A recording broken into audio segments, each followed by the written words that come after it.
പൊതുജനങ്ങളെയും പൊതുസുരക്ഷയും അപകടപ്പെടുത്തുന്ന മനഃപൂർവ്വമായ നടപടികൾക്കാണ് police ആക്ടിലെ 118 ഈ വകുപ്പ് അനുസരിച്ച് കേസെടുക്കുന്നത്. എന്നാൽ വാഹനമോടിക്കുമ്പോൾ മൊബൈൽ ഫോൺ ഉപയോഗിക്കുന്നത് പൊതുസുരക്ഷയെ അപകടപ്പെടുത്തുന്ന നടപടിയായി കാണാൻ കഴിയില്ലെന്ന് ഹൈക്കോടതി വ്യക്തമാക്കി.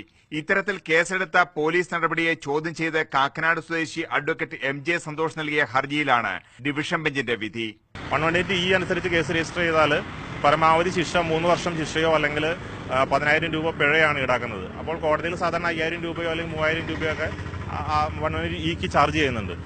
271 PC അല്ലെങ്കിൽ 184 MV ആക്ട് ആണെന്നുണ്ടെങ്കിൽ 1,000 രൂപയാണ് കോടതിക്ക് പരമാവധി ചുമത്താൻ കഴിയുന്ന ഒരു ശിക്ഷ.